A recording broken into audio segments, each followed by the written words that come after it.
কেমন করে মাদাত করতেছেন।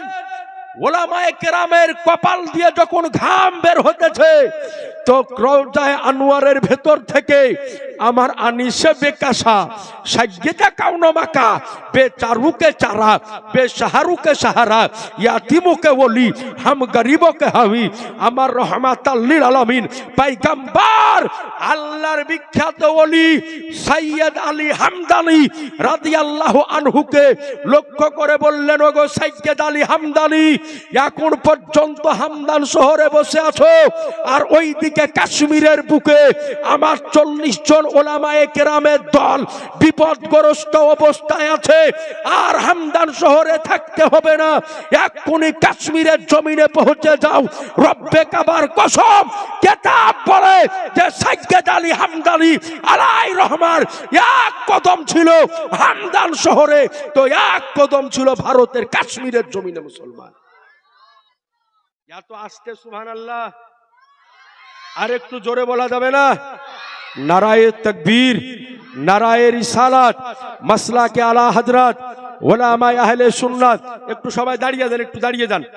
দেশ, এই ভারতবর্ষ হলো আল্লাহ ওয়ালাদের দেশ। তার কারণ হলো এই ভারতবর্ষের ইতিহাস যদি আপনি আলগা করেন তো এই ভারতের বুকে ইসলামের প্রচার ও প্রসারের জন্য কোনো নবী আসেনি, কোনো রসুল আসেনি।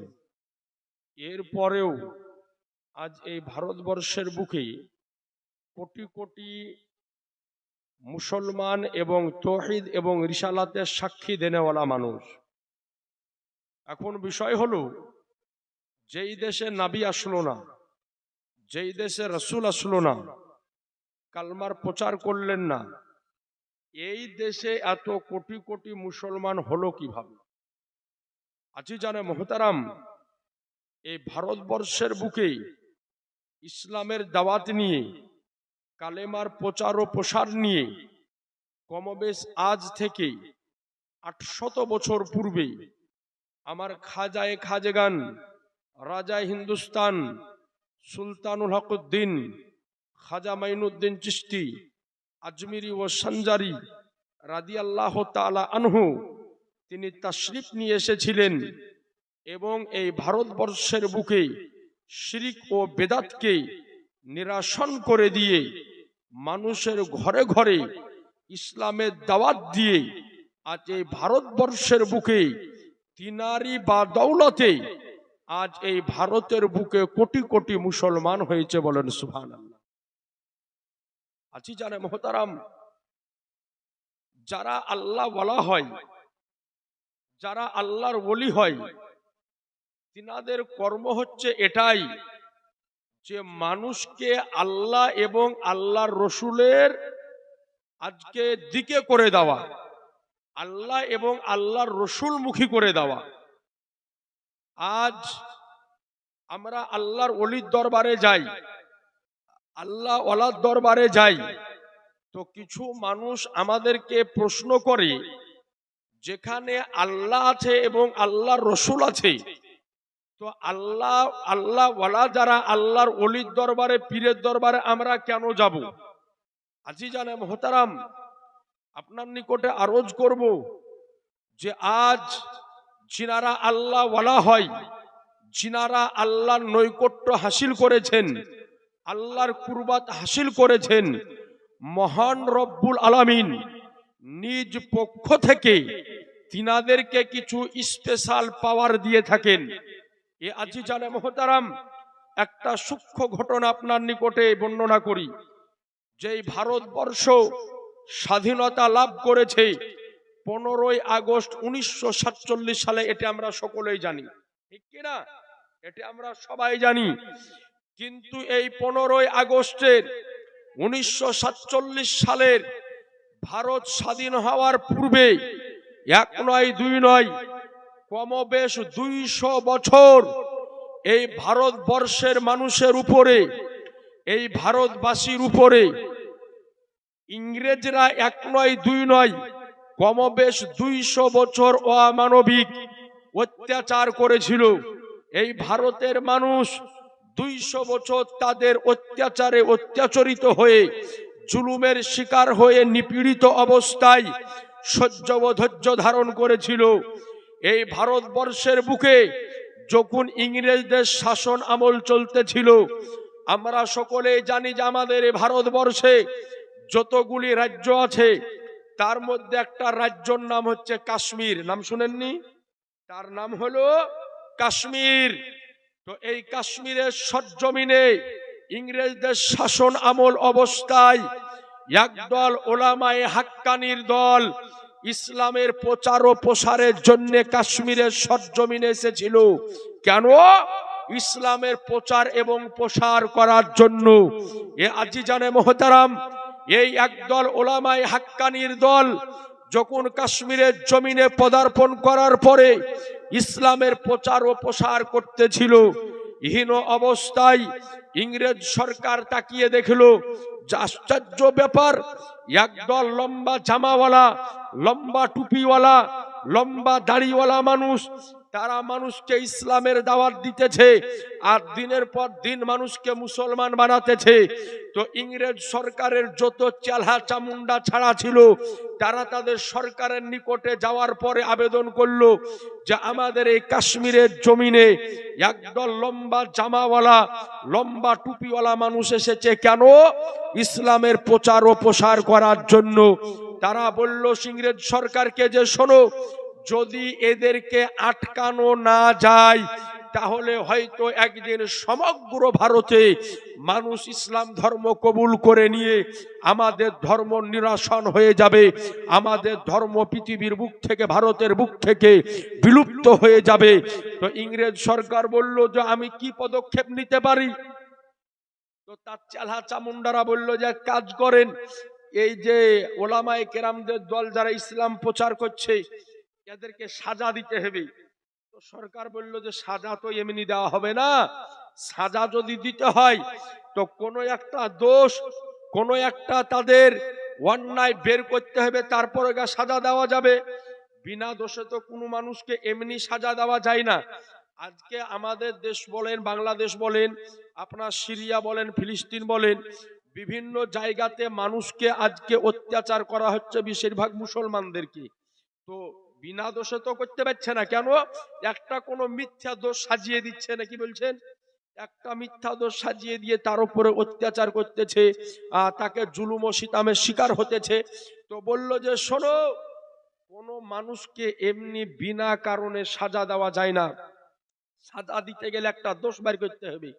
তো ইংরেজ সরকারের যারা চেলা চামুন্ডা ছিল তারা বলল যে এক কাজ করেন, ওই যে ওলামায়ে কেরামের দল যারা ইসলাম প্রচার করছে এদেরকে ধরে আনবো আমরা, দোষ বের করে দিব আমরা। সরকারকে বললে কিন্তু সাজা দিতে হবে আপনাকে। তো বললো ঠিক আছে, হাজির করো। যে ওলামায়ে কেরামের দল ইসলামের প্রচার করতেছিল তাদেরকে ধরে ইহুদি সরকারের সামনে হাজির করা হলো। ইহুদি সরকার তার চেলাদেরকে বললো বলো এদের কি দোষ, দোষটা বের করো তবেই না সাজা দিব। তো বললো চেলা চামুন্ডারা ওলামায়ে কেরামের দলকে জিজ্ঞাসা করলো, আচ্ছা বলো তোমরা কোন ধর্মের প্রচার করো? বলছে আমরা ইসলামের প্রচার করি। বলে তোমাদের ইসলাম সত্য না মিথ্যা? বলে আমাদের ইসলাম সত্য। বলে তোমরা কোরআনের প্রচার করো? বলে হ্যাঁ করি। বলে তোমাদের কোরআন সত্য না মিথ্যা? বলে হ্যাঁ আমাদের কোরআন হলো সত্য। বলে তোমাদের নবী সত্য না মিথ্যা? বলে আমাদের নবী হলো সত্য। বলে তোমাদের হাদিস সত্য না মিথ্যা? তো বললো আমাদের হাদিস হলো সত্য। তো বললো শোনো, তোমাদের নবী যতগুলি হাদিস বর্ণনা করে গিয়েছে এর মধ্যে একটা হাদিস আছে যে বানি ইসরাইল কওমের নবীদের যেই রকম ক্ষমতা ছিল এই শেষ নবীর উম্মতের মধ্যে যারা ওলামায়ে হাক্কানি দল, আল্লাহ রাব্বুল আলামিন তাদেরকে ওই রকম ক্ষমতার অধিকারী বানিয়ে দিবেন। একটু জোরে বলবেন না? এবার আলেমদেরকে প্রশ্ন করলে এই যে তোমাদের নবীর যে হাদিসটা এটা সত্য না মিথ্যা? তো বললো সত্য। তো বললো সত্য যদি হয় তো বানি ইসরাইল গোত্রের যতগুলা নবী ছিল এর মধ্যে একজন নবীর নাম হচ্ছে হযরতে ঈসা রুহুল্লাহ। তো ঈসা রুহুল্লাহকে আল্লাহ এইরকম ক্ষমতা দিয়েছিলেন যে তিনি মুর্দা মানুষের ওপরে ফুং দিয়ে মুর্দা মানুষকে তিনি জীবিত করতে পারতেন। আর তোমাদের নবীর হাদিস যদি সত্য হয় যে বানি ইসরায়েল গোত্রের নবীদের যেই রকম ক্ষমতা ছিল, আজকে ওলামায়ে উম্মাতে মুহাম্মাদির ওই একই ক্ষমতা, তাইলে তোমরা যদি নবীর উম্মাত হও আর আলেমের দল যদি হও, তাইলে তোমাদেরকে ঈসা রুহুল্লাহর মতো মুর্দা মানুষকে জীবিত করতে হবে। সুবহানাল্লাহ বলেন। মুর্দা মানুষকে জীবিত করতে হবে। ওলামায়ে কেরামের দল পেরেশানিতে পড়ে গেল। এই মুহূর্তে মুর্দা মানুষকে আমরা কেমন করে জীবিত করব? ইহুদি বাদশা বলল যে শোনো, মুর্দা মানুষকে জীবিত যদি করতে না পারো, তাহলে তোমরা মেনে নাও যে তোমাদের নবীর হাদিস মিথ্যা, তোমাদের নবী মিথ্যা, তোমাদের কোরআন মিথ্যা। আজকে বলেন মুসলমান, যদি অন্তরের মধ্যে ইমানের সরিষা দানা পরিমাণ ইমান যদি থাকে, তো কোন ব্যক্তি কি নবীর হাদিসকে মিথ্যা বলে মানতে পারবে? এই জোরে বলেন না। সম্ভব হবে, প্রয়োজন পড়লে নিজের গর্দানকে দিয়ে দিবে, কিন্তু নবীর হাদিসকে মিথ্যা স্বীকার করতে পারবে না। তো বললেন যে না, এটা সম্ভব নয়। তো বললেন যে তাহলে মুর্দাকে জিন্দা করে দেখাও। তো ওলামায়ে কেরামের দল বললেন যে কাজ করেন, আমাদেরকে কিছুদিনের সময় দেন, তারপর আমরা ভাবনা চিন্তা করে দেখতেছি। তো ইহুদি বাদশা বলল যে দেখো, তোমাদেরকে 40 দিনের সময় দিলাম, 40 দিন পরে তোমাদেরকে মুর্দা মানুষকে জিন্দা করে দেখাতে হবে। যদি দেখাতে পারো তো জানবো যে তোমাদের ধর্ম সত্য, তোমাদের কোরআনও সত্য, তোমাদের হাদিসও সত্য, তোমাদের নবীও সত্য। আর যদি দেখাতে না পারো, তাহলে তোমাদের সমস্ত ধর্মের যা কিছু আছে, হুকুম ও আহকাম, হাদিস ও কোরআন, এমনকি তোমাদের ধর্মের ধর্মীয় গুরু মুহাম্মদ সাল্লাল্লাহু আলাইহি ওয়াসাল্লামকেও তোমাদেরকে মিথ্যা বলে মেনে নিতে হবে। এই বলার পরে ইহুদি বাদশা 40 জন উলামায়ে কেরামকে আজকে কারাগারের মধ্যে কারারুদ্ধ করে দিল। 40 জন উলামায়ে হাক্কানির দল আজকে কারাগারের মধ্যে 40 দিন যাবত রয়েছে। রাত্রের ঘুম হারাম হয়ে গিয়েছে, দিনের আরাম হারাম হয়ে গিয়েছে। সারাটি রাত আল্লাহর ইবাদত করে কারাগারের মধ্যে, আর হাত তুলে দোয়া করে, ওগো খোদা, আজকে আমরা 40 দিন এই কারাগারের মধ্যে রয়েছি। ওগো আল্লাহ, আজকে যদি আমাদের প্রাণের যদি প্রশ্ন আসতো, আমাদের জান দেওয়ার কথা যদি আসতো, প্রাণ দেওয়ার কথা যদি আসতো, গর্দান দেওয়ার কথা যদি আসতো, তো আমরা নিজের প্রাণ দিয়ে দিতাম, জান দিয়ে দিতাম, গর্দান দিয়ে দিতাম। কিন্তু ওগো খোদা, এটা তোমার ওয়াহাদানিয়াতের প্রশ্ন, তোমার নবীর রিসালাতের প্রশ্ন। ওগো খোদা, আমরা এই কারাগারের মধ্যে তোমার দরবারে ফরিয়াদ করি। ওগো খোদা, তুমি যেমন তোমার নবীকে বদরের প্রান্তরে আজকে গায়েবী ভাবে মাদাদ করেছিলে, তোমার নবীকে একাধিক জায়গাতে গায়েবী ভাবে মাদাদ করেছিলে। ওগো খোদা, তোমার নিকটে দোয়া করি, যেই দিন 40 দিন পূর্ণ হবে, ওই ইহুদি বাদশার সামনে আমরা যখন উপস্থিত হব, তো ওই জায়গাতে তুমিও আমাদেরকে গায়েবী ভাবে মাদাদ করিও। আজিজান মুহতারাম,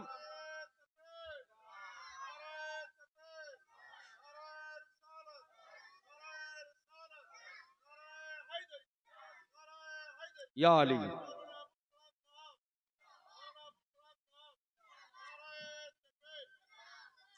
আজিজান মুহতারাম, দিন যায় রাত আসে, রাত যায় দিন আসে।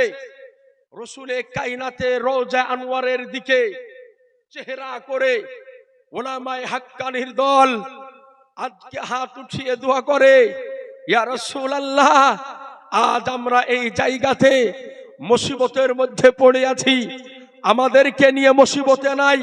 ইয়া রাসূলুল্লাহ, আমাদের বিবি বাচ্চাকে নিয়ে মুসিবতে নাই। ইয়া রাসূলুল্লাহ, আজকে আমাদের জীবনকে নিয়ে মুসিবতে নাই। তার কারণ হলো, যেই দিন থেকে আপনার গোলামিকে আমরা স্বীকার করে নিয়েছি, আমরা ওই দিন থেকে একটাই কথা জেনে এসেছি, গোলামানে মুস্তাফা জান দেনে সে नहीं डरते, ये सर रह जाए या कर जाए कुछ परवाह नहीं करते। এ আজিজান মুহতারাম, বললেন ইয়া রাসূলুল্লাহ, আজকে আমাদের জান ও প্রাণ ও মালের সওয়াল নয়, আল্লাহর ওয়াহদানিয়াতের প্রশ্ন। ইয়া রাসূলুল্লাহ, আপনার রিসালাতের প্রশ্ন। ইয়া রাসূলুল্লাহ, 40 দিন পূর্ণ হতে চলতেছে, কালকে ইহুদি বাচ্চার সামনে আমাদেরকে উপস্থাপন করা হবে। ওগো হাবিব, তুমি আমাদেরকে সাহায্য করিও। ওগো নবী, তুমি আমাদেরকে সাহায্য করিও। আচ্ছা বলেন মুসলমান, নবী আমার ইন্তেকাল করে দুনিয়ার বুক থেকে বিদায় হয়ে গিয়েছে, কিন্তু কোন আশিক নবীর কোন দিওয়ানা কোন জায়গাতে বিপদগ্রস্ত যদি হয়, তো নবী আমার নিজ রওজা থেকে সাহায্য করতে পারেন না? পারেন না? এই জোরে বলেন না। এটা আমাদের আকীদা, এটা আমাদের বিশ্বাস যে নবীর যদি কোনো সাচ্চা গোলাম যদি হয়, সাচ্চা আশিক যদি হয়, সাচ্চা দিওয়ানা যদি হয়, তো পৃথিবীর যেই জায়গাতেই থাকুক না কেন, আমার নবী মুস্তাফা রওজায়ে আনোয়ার থেকে তাকে গায়েবী ভাবে মাদাদ করতে পারে। মুসলমান, একটা ঘটনা আপনাকে শোনাই, তাফসীরে রুহুল বায়ানের মধ্যে বর্ণিত হয়েছে। একজন বিখ্যাত আল্লাহর ওলি ছিলেন, তিনার নাম ছিল হযরত সুফিয়ান সাউরি রাহমাতুল্লাহ আলাইহি। একটু সুবহানাল্লাহ বলে দেন। তো সুফিয়ান সাউরি রাহমাতুল্লাহ আলাইহি বর্ণনা করেন যে আমি একবার মক্কা শরীফ গিয়েছিলাম হজ করতে। তো যখন কাবা শরীফ আমি তওয়াফ করতেছি, কাবা শরীফ যখন জিয়ারত করতেছি, তওয়াফ করতেছি, তো ওই মুহূর্তে দেখতেছি যে একজন যুবক কদমে কদমে, ধাপে ধাপে জয় কদম উঠাতেছে, তো আমার নবীর প্রতি দরুদে পাক পড়তেছে, নবীর প্রতি দরুদ শরীফ পড়তেছে। তো হযরত সুফিয়ান সাউরি রাহমাতুল্লাহ আলাইহি ওই যুবককে বললেন যে যুবক, এটা কাবা শরীফ তওয়াফ করতেছো, এখানে তো বিভিন্ন রকমের দোয়া আছে, কিন্তু তুমি দোয়া বাদ দিয়ে কদমে কদমে নবীর উপরে দরুদ কেন পড়তেছো? বলে ওগো আল্লাহর ওলি সুফিয়ান সাউরি, তাহলে ভালো করে শোনো, আমি একবার আমার বাপকে সঙ্গে করে নিয়ে এই মক্কা শরীফ জিয়ারত করার উদ্দেশ্যে নিজ বাড়ি থেকে রওনা দিয়েছিলাম। আজকে ইরাকের জঙ্গলের ভিতর দিয়ে যখন চলতেছিলাম, আচানক হঠাৎ জঙ্গলের ভিতরে আমার বাপের ইন্তেকাল হয়ে গেল। আমি তাকিয়ে দেখলাম যে আমার বাপ ইন্তেকাল করার পরে পরে আমার বাপের চেহারা কালো কুৎসিত হয়ে গেল। আমি চিন্তা করলাম যে খোদা, আজ এই জায়গাতে বিপদগ্রস্ত অবস্থায় আছি, এই জায়গাতে মুসিবতের মধ্যে পড়ে আছি, আমার মাদাদগার কে হবে, আমার সাহায্যকারী কে হবে? বাপের লাশকে রেখে একটা কাপড় দিয়ে ঢেকে রেখেছি। হঠাৎ আমি তাকিয়ে দেখলাম যে একজন ব্যক্তি বুরখা পরিহিত অবস্থায়, আজকে হেজাজি লেবাসে ঘোড়ার উপরে সওয়ার হয়ে আমার বাপের নিকটে আসলো। আসার পরে আমার বাপের চেহারার উপরে হাতকে বুলিয়ে দিল। তো আমি রব্বে কাবার কসম করে বলি, আমি তাকিয়ে দেখলাম যে আমার বাপের চেহারার উপরে হাত বোলানোর সাথে সাথে আমার বাপের চেহারা আজকে নূরের, আজকে পূর্ণিমার চাঁদের মতো চমকাতে আরম্ভ করলো। আমি চিন্তা করলাম, এই বালা মুসিবতের সময়, এই বিপদের সময় আমাকে সাহায্যকারী কোন ব্যক্তি, তার চেহারাটা দর্শন করব। বলে ওগো আজকে আল্লাহর ওলি সুফিয়ান সাউরি, আমি যখন তাকে পেছন থেকে ধরলাম, তার মুখের পর্দাটা যখন হটালাম, তো আমি তাকিয়ে দেখলাম উনি অন্য কেউ নাই, উনি ছিলেন আমার শাহানশাহে জিবাকার, মদিনাকে তাজদার, আহমদ মুখতার, নবীকে সর্দার, দোনো জাহানের মালিক ও মুখতার। নির্জন রাত্রি কালে আমার বাপকে সঙ্গে করে নিয়ে বিপদগ্রস্ত হয়ে পড়েছিলাম। ওই অবস্থায় যিনি আমার মাদাদগার হয়েছিলেন, উনি হচ্ছেন আমার মদিনাওয়ালা মুস্তাফা সাল্লাল্লাহু আলাইহি ওয়াসাল্লাম।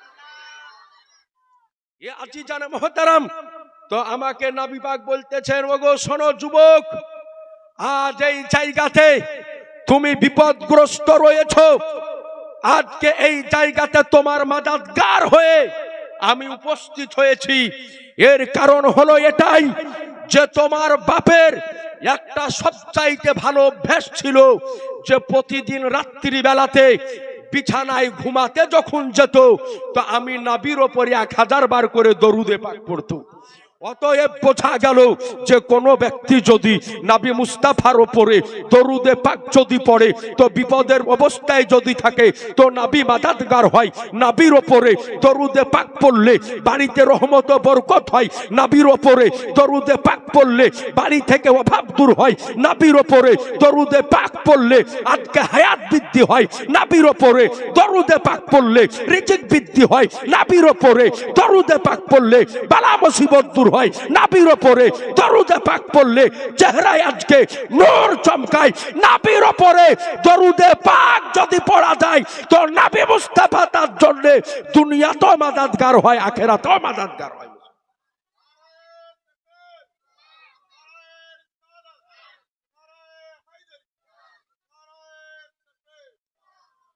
এ আজি জানা মুহতারাম, তাহলে বলেন মুসলমান, যে নবীর উপরে দরুদে পাক যদি পড়া যায় তো ও নবী দুনিয়াতেও মাদাদগার হয়, আখিরাতেও মাদাদগার হয়। একটু জোরে বলবেন না? আর একটু আওয়াজ দিয়ে বলবেন না? কিন্তু আজ বর্তমান সময় কিছু আনাংলা মানুষকে আমরা দেখি, কিছু আজ নেংটি খোলা মানুষকে আমরা দেখি যে আমরা যদি নবীর ওপর দরুদ ও সালাম পড়ি তো শিরিক ও বেদাতের ফতোয়া দেয়। দেয় কি দেয় না ভাই? আমরা আল্লাহুম্মা সাল্লি আলা নবীর ওপরে দরুদ পড়ি তো আর গায়ে জ্বালা বেঁধে দেয়। ওর গায়ে জ্বালা বাঁধে কেন? নবীর ওপর দরুদে পাক পড়া দেখি। আর জ্বালা বাঁধবে একটাই কারণ, যে আল্লাহ বলেছেন ইয়া আইয়ুহাল্লাযীনা আমানু, হে ঈমানদারগণ তোমরা নবীর ওপরে দরুদে পাক পড়ো। তো যে ঈমানদার হবে ওই তো পড়বে, যার ঈমান থাকবে না ও কি পড়বে? এই ও পড়বে। যে ঈমানদার হবে না ও তো পড়বে না। আল্লাহ তো ওখানে মোহর মেরে দিয়েছে যে যে ঈমানদার হবে ও দরুদে পাক পড়বে, আর যে ঈমানদার হবে না ও দরুদে পাক পড়বেও না আর পড়তে দিবেও না। আজ আমরা এই বিভিন্ন স্টেজে জালসাতে আমরা আল্লাহুম্মা করে দরুদে পাক পড়ি তো বলে যে গান করছে। নাউজুবিল্লাহ বলেন, জোরে নাউজুবিল্লাহ বলেন না গো। নবীর ওপরে দরুদে পাক পড়াকে যদি গানের সাথে তুলনা করে তো ও ব্যক্তির ঈমান থাকবে? জোরে বলেন না? ভয় করছেন বলতে?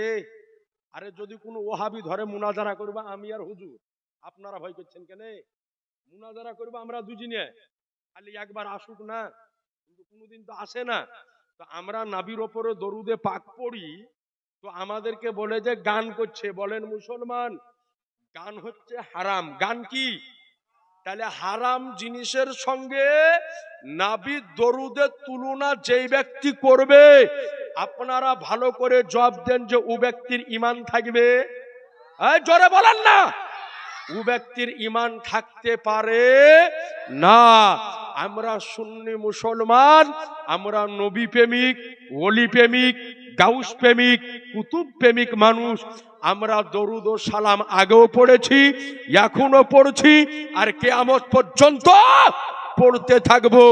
এতে যদি কোনো ওহাবি মানা করে শোনা যাবে, কোন লাহাবি মানা করলে শোনা যাবে, কোন আবু জাহেলের গোষ্ঠী মানা করলে শোনা যাবে? তার কারণ হলো একটাই, যে নবীর প্রেমিক হবে ও নবীর ওপর দরুদে পাক পড়বে। জেনে রাখবেন দরুদে পাক হচ্ছে এমন এক ইবাদত, নামাজ পড়তে গেলে ওযু লাগে, বিনা ওযুতে নামাজ হয় না, বিনা ওযুতে নামাজ চলে না। কিন্তু দরুদে পাক এমন এক ইবাদত যেটা আপনি রাস্তায় চলতে চলতে পড়তে পারেন, বিছানায় শুয়ে শুয়ে পড়তে পারেন, আজকে নামাজের জন্য মসজিদে গিয়েছেন বসে বসে পড়তে পারেন, যে কোনো মুহূর্তে যে কোনো সময়তে আজকে নবীর ওপরে দরুদ ও সালাম পড়া যায়। তাহলে বোঝা গেল এ নবীর ওপরে দরুদ ও সালাম যদি পড়া যায় তাহলে জানতে হবে নবী আমার দুনিয়াতেও মাদাদগার হয়, আখিরাতেও মাদাদগার হয়। নবী আমার বলেন যে কোন ব্যক্তি আমার ওপর একবার যদি দরুদে পাক পড়ে তো আল্লাহ তার উপরে 10টা রহমত বর্ষণ করে। তাইলে নবীর ওপরে একবার দরুদ পড়লে আল্লাহ তার উপরে 10টা রহমত বর্ষণ করে এবং তার জীবনের 10টা গুনাহকে মাফ করে দেয়। তাইলে দরুদ পড়বো না? জোরে বলেন না? আমরা নাবির ওপরে দরুদ ও সালাম পড়ব। এ প্রসঙ্গে অনেক কথা আছে, দরুদ ও সালামের এত ফজিলত আছে, বায়ান করে শেষ করা যাবে না। তো যেটা আপনাদের সামনে আজকে আরজ করতেছিলাম, আজ এই 40 জন আলেমের দল আজকে নাবির রওজার দিকে মুখ করে হাত উঠিয়ে দোয়া করতেছেন, ইয়া রাসূলুল্লাহ আজকে আমাদেরকে আপনি সাহায্য করুন, আপনি আমাদেরকে মাদাদ করুন। এ আজিজানে মুহতারাম, আজ আমার নবী মুস্তাফার রওজায়ে আনোয়ারের দিকে মুখ করে যখন তারা সাহায্য চাইতেছে, 40 দিন যেই দিন পূর্ণ হলো, ওলামায়ে কেরামকে আজ ইহুদি বাদশার সামনে হাজির করা হলো। ইহুদি বাদশা বলল, যে আলেমের দল 40 দিন পূর্ণ হয়ে গিয়েছে, আজ মুর্দা মানুষকে জিন্দা করে দেখাও, না হলে ইসলাম মিথ্যা মেনে নাও। 40 জন আলেমের কপাল দিয়ে ঘাম ঝরতে আরম্ভ করেছে, কি করি এই মুহূর্তে। কিন্তু নবীর সাহায্য কাকে বলা হয়? আহা, নবীর মাদাদ কাকে বলা হয়? আজ নবী আমার এক কদম ছিল হামদান শহরে, আর এক কদম ছিল ভারতের কাশ্মীরের জমিনে। হাজির হলেন, ইহুদি বাদশা উপস্থিত। ইহুদি বাদশাকে ডাক দিয়ে বলে, ও ইহুদি বাদশা শোনো, আমি সাইয়্যেদ আলী হামদানির দিকে তাকাও। আমি নবী নই, আমি রসুল নই, আমি পয়গম্বর নই, আমি একটা শুধুমাত্র আমার নবীর নগণ্য গোলাম। আজকে একটা মুর্দা তো জীবিত করা, এটা তো অনেক কম ব্যাপার। আমাকে নবীর আজকে আশিক হিসাবে এতটুকু গ্রহণ করো। আমি সাইয়্যেদ আলী হামদানি ইচ্ছা যদি করি তো আল্লাহর হুকুমে একটা কবরস্থানের মুর্দাকে জিন্দা করে দিতে পারি। আই জোরে বলেন না, এই ক্ষমতা কাকে দান? এই ক্ষমতা আল্লাহর ওলিদেরকে কে দান করেছে? জোরে বলেন না, আল্লাহ দান করেছে। আজিজানে মুহতারাম, এই রকম ভাবে আল্লাহর আউলিয়ায়ে কেরামগণ আজকে আপনার দ্বীন ও ইসলামের প্রচার ও প্রসার করেছে। আজ আপনাদের নিকটে আরজ করব, যারা আল্লাহর হাক্কানি ওলি, যারা আল্লাহর হাক্কানি আউলিয়ায়ে কেরাম, তাদের সঙ্গে সম্পর্ক রাখুন, তাদের সঙ্গে মোহাব্বত রাখুন। ইনশাআল্লাহ দেখবেন আপনার দ্বীন ও দুনিয়া দুটোই আপনার উজ্জ্বলময় হয়ে যাবে। আর যদি আল্লাহর হাক্কানি আউলিয়ায়ে কেরামদেরকে গালাগালি যদি করেন, উল্টো পাল্টা কথা যদি বলেন, তো হাদিসের কুদসির মধ্যে এসেছে, আল্লাহ পাক বলেন, যে ব্যক্তি আমার কোন ওলির সঙ্গে দুশমনি করলো, তো আমি আল্লাহ তার সাথে যুদ্ধের ঘোষণা করে দিলাম। বলেন মুসলমান, আল্লাহর ওলির সাথে যদি দুশমনি বাগাবত যদি রাখে, তো আল্লাহ তার সাথে আজকে আপনার যুদ্ধের ঘোষণা করে দিবে। আল্লাহর সাথে যুদ্ধ করা সম্ভব? পারা যাবে? আল্লাহ আপনার সাথে লাঠি সুটা নিয়ে যুদ্ধ করতে আসবে না। আল্লাহ যেখানে আছে, আল্লাহ নিজ স্থান, আজকে আল্লাহ পাক আজকে আপনার সাথে লাঠি সুটা নিয়ে যুদ্ধ করতে আসবে না, বরং আল্লাহ পাক যেটা করার ওটা আপনার করে দিবে। সুতরাং আরজ করব যে আল্লাহ ওয়ালা যারা, তাদের সঙ্গে দুশমনি করবেন না। তবে হ্যাঁ, একটা কথা বলবো শেষ মুহূর্তে, যে যেই জিনিসের আসল আছে তার নকলও আছে। যার আসল আছে তার নকলও আছে। তো সর্ব অবস্থায় যেটা আসল জিনিস তার উপরে লেখা থাকে নকল হইতে সাবধান। লেখা থাকে না ভাই, নকল হইতে সাবধান। তো যেমন আসল আল্লাহর ওলি আছে, নকল আল্লাহর ওলিও আছে। আলহামদুলিল্লাহ, আজ আপনাদের নিকটে আরজ করি, যিনারা এখানে উপস্থিত আছেন, হুজুর সৈয়দ আবুল ফজাইল ফাসিহিকে আপনারা পেয়েছেন, একজন আলে রসুল আউলাদে নবী।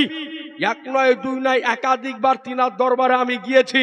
আলহামদুলিল্লাহ, মাসলাকে আলা হযরতের উপরে পঙ্খানুপঙ্খ ভাবে কোন দরবারে আমল যদি হয়, তো ওটা হচ্ছে গাজীপুরের দরবারে ফাঁসিয়াতে হয়। মুসলমান, জোর করে বলবেন না। আমার নিজের চোখে, আমি বক্তা মানুষ, বিভিন্ন জায়গাতে ঘুরি, অনেক পীরের দরবার আমি গিয়েছি, একাধিক পীরের দরবারে গিয়েছি, ভারত থেকে শুরু করে বাংলাদেশও গিয়েছি। আলহামদুলিল্লাহ, তো আজিজানে মুহতারাম দেখেছি, অনেক জায়গায় অনেক ক্যাপাসিটি আমি দেখেছি।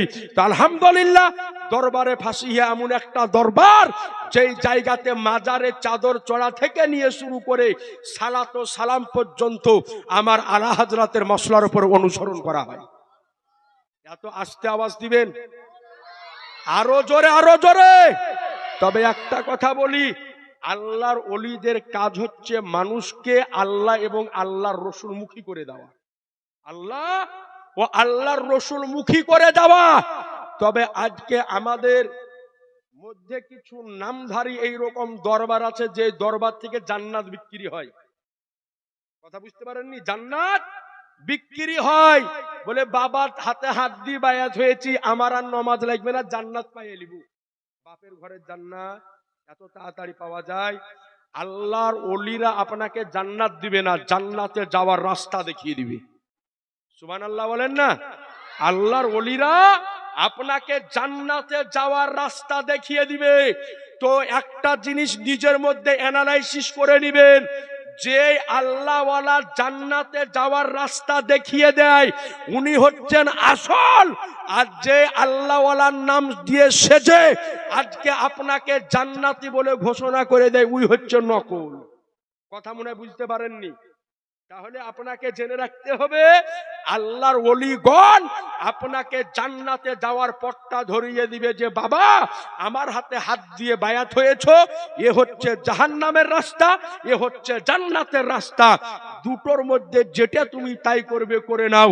আপনাকে জান্নাতে যাওয়ার পথ, জান্নাতে যাওয়ার রাস্তাটা গাইড করে দেখিয়ে দিবে। এর নাম হচ্ছে আল্লাহর ওলি। যে আল্লাহর ওলি আপনাকে জান্নাতে যাওয়ার রাস্তা দেখিয়ে দেয়, নবী পর্যন্ত যাওয়ার রাস্তা দেখিয়ে দেয়, আল্লাহ পর্যন্ত যাওয়ার রাস্তা দেখিয়ে দেয়, উনি হচ্ছেন আল্লাহর হাক্কানি ওলি।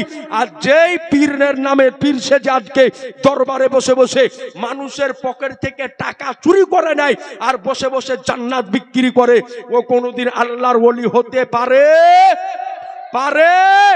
না।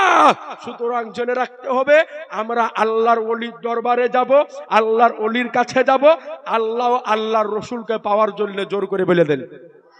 এ আজি জানে মহতারাম, এখানে অনেকেই আছেন আপনারা, একটা কথা শেষ মুহূর্তে বলে দিই, রাগ করছেন কি? কোথায় রাগ হচ্ছে কি? একটা শেষ মুহূর্তে কথা বলে দিই, জিনারা হুজুর আবুল ফজাইল ফাঁসির হাতে বায়াত বা তিনার খানদানের হাতে বায়াত, আচ্ছা একটু ভালো করে বলেন তো, যে জীবনে কোনোদিন আবুল ফজাইল ফাঁসি আপনাদেরকে বলে দিয়েছেন যে তোমরা আমার হাতে হাত দিয়ে বায়াত হয়েছো বাবা নামাজ পড়িও না? বলেছে? একসাথে বলেন না। বরং আপনাকে বলেছে যে বাবা 5 ওয়াক্ত তো পড়ছো, পারলে তাহাজ্জুদটা পড়িও। ঠিক কিনা? এটাই হচ্ছে আল্লাহর ওলির কাজ, যে আজ আপনাকে আল্লাহ এবং আল্লাহর রসুলের মুখে করে দিবে। আল্লাহ ও আল্লাহর রসুলের কুরবাত হাসিল করার, নৈকট্য হাসিল করার রাস্তা আপনাকে বের করে দিবে। বলুন সুবহানাল্লাহ। আছি জানে মোহতারাম, তা আপনাদের নিকটে আরজ করব, আপনারা আমরা সৌভাগ্য যে একজন আওলাদে নবী, আলে নবী, আওলাদে রসুল, আলীর ঘরের লালকে ফাতেমা লাখতে জিগারকে আমরা পেয়েছি। জোরে বলে দিই আলহামদুলিল্লাহ। আল্লাহ পাক যেন আমাকে আপনাকে সকলকে হুজুরের সঙ্গে সাচ্চা মহব্বত করার তৌফিক দান করে। জোরে বলে দিই আল্লাহুম্মা আমিন। কোরআন ও হাদিসের আলোচনা করতে গিয়ে যদি কোনো ভুল হয়ে থাকে আমি আল্লাহর নিকটে তওবা করতেছি। সকলেই পড়ি আস্তাগফিরুল্লাহ রাব্বি মিন কুল্লি জামবি ওয়া তুবু ইলাইহি ওয়ালা হাওলা ওয়ালা কুওয়াতা ইল্লা বিল্লাহিল আলিয়্যিল আযীম। লা ইলাহা ইল্লাল্লাহ মুহাম্মাদুর রাসূলুল্লাহ সাল্লাল্লাহু আলাইহি সাল্লাম। আসসালামু আলাইকুম।